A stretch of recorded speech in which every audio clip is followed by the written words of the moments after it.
مسخ یا تبدیل شدن آدم‌ها به موجودات دیگر گرچه شاید برای انسان امروزی دور از ذهن باشد، اما یکی از بلاهای آخرالزمان نیست که وعده داده شده و دامن گروهی از مردم بدکار آخرالزمان را خواهد گرفت. آنگاه که جهان زیر آوار ستم و گناه و ناراستی دفن شده است و امید نجات و گشایش از دلهای مردمان به کلی رخت بربسته، موجهای بلا نیز از هر سو آخرالزمانیان غرق در بحر معصیت را فرا خواهد گرفت. این وعده ای است که امامان معصوم در روایت‌های خویش داده‌اند. حدیث‌های مختلفی که به توصیف شرایط و زمانه آخرالزمان پرداخته‌اند اغلب دارای هشدارهای مهم هستند، انذارهایی که از بلاهای گوناگون و سختی‌های دردناک حکایت می‌کنند.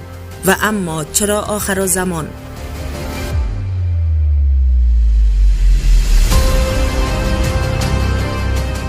خداوند به دنبال حوادث آخرالزمان اهدافی را از جمله بیداری و تزکیه انسانها و نیز نابودی بدان و بدیها در نظر دارد. در نگاه آموزه‌های ادیان، بشریت دورانی را به نام آخرالزمان تجربه خواهد کرد. این دوران که به دنبال گسترش و فساد و تباهی در عالم آغاز می شود، حداقل از دوران صدر اسلام آغاز و تا قبل از ظهور امام زمان ادامه دارد. اما در مقطعی از زمان که تقریباً از دوران معاصر آغاز شده، سرعت و شدت حوادث افزایش می‌یابد. گسترش فقر، ظهور بیماری‌های ناشناخته و مهلک، هلاکت نسل و حرص، هجوم موجودات عجیب الخلقه همچون یأجوج و مأجوج به دنیا، خروج لشکریان جنی و انسی به فرماندهی شیطان و بسیاری از وقایع دیگر عنصر مشترک حوادث آخرالزمانی است که در آیات و روایات به آنها اشاره شده. تمام اینها وقایعی هستند که خداوند به واسطه آنها بشر را به استحصال و درماندگی و نیز ناامیدی از آنچه به عنوان تکنولوژی یاد می‌کنیم می‌کشاند تا در سایه آنها و با توجه کامل به معبود و نیز تحت ولایت آن منجی آسمانی به عبودیت بپردازد و سیر تکامل خود را ادامه دهد.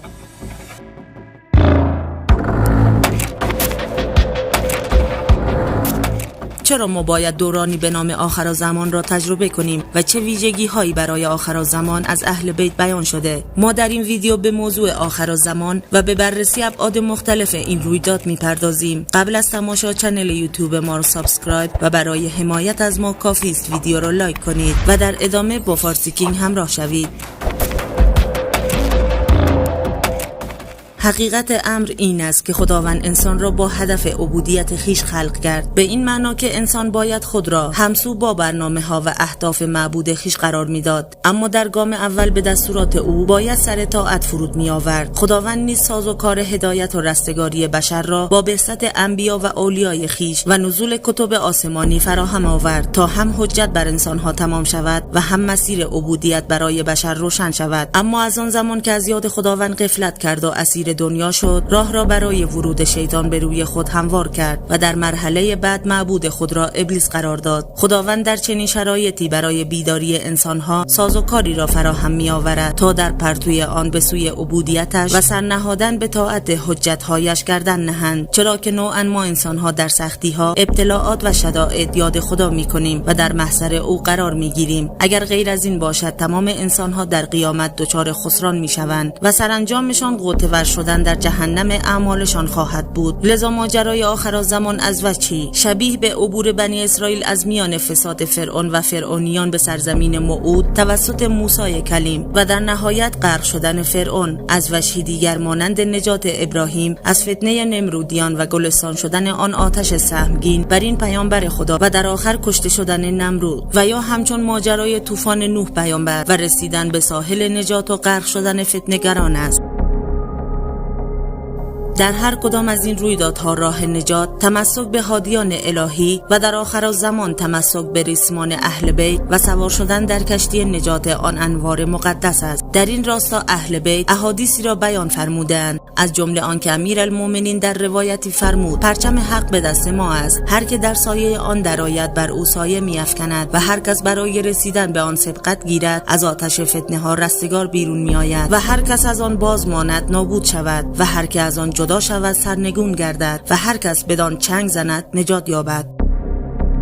موضوع آخرالزمان از مهمترین معارف ادیان الهی به ویژه دین مبین اسلام است. طرح این موضوع سابقه‌ای به اندازه تاریخ انبیای الهی دارد، به گونه‌ای که مسئله آخرالزمان و پیشگویی‌های آخرالزمانی از مفاد اصلی کتب آسمانی آنها شناخته می‌شد. ادیان الهی معتقدند که هرگاه بشر به لحاظ معنوی و اخلاقی به انحطاط کشانده شود، پا در ورطه هلاک گذارد، از مبدأ هستی فاصله گیرد و جهان را تاریکی جهل، غفلت و ستم در بر گیرد، شخصیتی نجات دهنده ظهور خواهد کرد. آخرالزمان اصطلاحی دینی به معنای دوره پایانی جهان که در همه ادیان الهی به آن اشاره شده است. در باورهای رایج آخرالزمان با حوادث عجیب شناخته می شود. مهمترین ویژگی این دوران افول دینداری مردم و پس از آن ظهور یک منجی است. تاریخ دقیق ظهور منجی آخرالزمان نامعلوم است و تنها می توان آن را به بخش واپسین روزگار که به قیامت متصل می گردد تعریف نمود. اصطلاح آخرالزمان در قرآن نیامده است، ولی آیاتی درباره آینده جوامع انسانی در قرآن دیده می شود که بر حکومت توحید و عدل در آینده زندگی انسان و خلافت و وراثت صالحان بر زمین و پیروزی حق بر باطل دلالت می کند. آخرالزمان در روایات اسلامی در دو معنا به کار رفته است: مدت زمان بین آغاز نبوت پیامبر اسلام تا وقوع قیامت و دیگری دوران ظهور امام زمان. بنابر برخی روایات پیامبر اسلام پیامبر آخرالزمان دانسته شده است. همچنین در بسیاری از روایات اسلامی اصطلاح آخرالزمان به معنای زمانی دانسته شده که در آن منجی ظهور می کند. در روایات ویژگی هایی برای آخرالزمان بیان شده است، از جمله آزمون های سخت و فتنه ها، ظهور منجی و جدال بین حق و باطل، همچنین غلبه حق بر باطل و عصر طلایی جهان.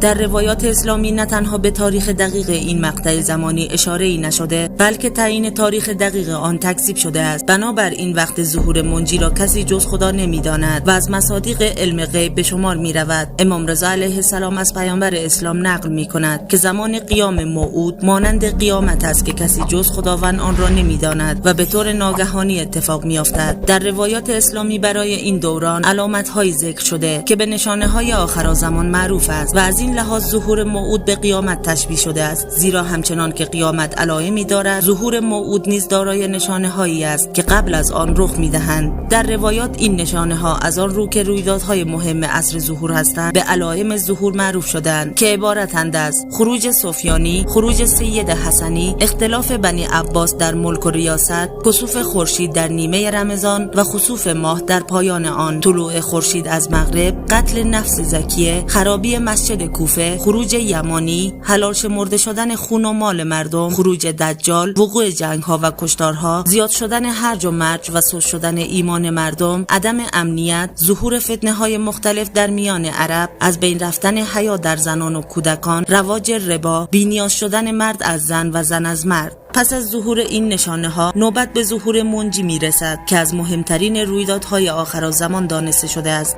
از مهمترین رویدادهای پس از ظهور امام مهدی میتوان به این موارد اشاره کرد: مبارزه با ظلم و فساد و ریشه‌کن کردن آن یکی از آرمان‌های اوست که در این زمان تحقق می‌یابد، چنانکه حضرت علی علیه السلام می‌فرمایند در عصر حکومت مهدی بساط زنا، شرابخواری و ربا برچیده خواهد شد. برقرار شدن و برپایی اسلام حقیقی و پرستش خداوند و یکتاپرستی در سراسر جهان، تکامل و گسترش یافتن علم و دانش در همه ابعاد و برخوردار شدن افراد از کاملترین مواهب علمی، عمل به کتاب خدا و سنت رسول خدا و بازگشت حضرت عیسی.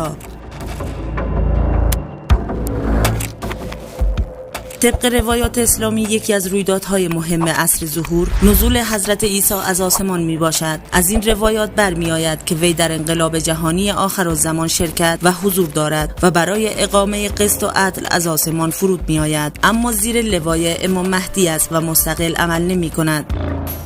حضرت عیسی در سرزمین فلسطین فرود می آید و بر حضرت مهدی سلام می کند و پشت سر آن حضرت نماز می گذارد و به ایشان در کشتن دجال کمک می کند. یکی دیگر از رویدادهای بسیار مهم در عصر طلایی جهان و پس از ظهور منجی و فعالیت‌های وی رجعت است. منظور از رجعت زنده شدن برخی از افراد است که شامل گروهی از صالحان و گروهی از بدکاران خواهد بود. موضوع آخرالزمان در ادیان دیگر نیز به صورت‌های مختلف مطرح شده است. در میان مسیحیان از دوران سخن گفته می شود که در آن بازگشت حضرت عیسی روی خواهد داد. رجعت مسیح در کتاب مقدس بیش از 300 بار ذکر شده است و چندین باب کامل به این موضوع اختصاص دارد. حتی بعضی ادعا کردند که درک صحیح رجعت مسیح کلید کتاب مقدس است. طبق عقیده ایشان مسیح دوباره در آخر زمان می آید و برنامه نجات را کامل خواهد کرد. آنان بر این باورند که در بازگشت مسیح جهان روی سعادت را خواهد دید و جهان پس از ظهور آن منجی در صلح و صفای کامل به سر خواهد برد و جنگ و خونریزی در جهان پایان می یابد و امتی بر امتی شمشیر نخواهد کشید.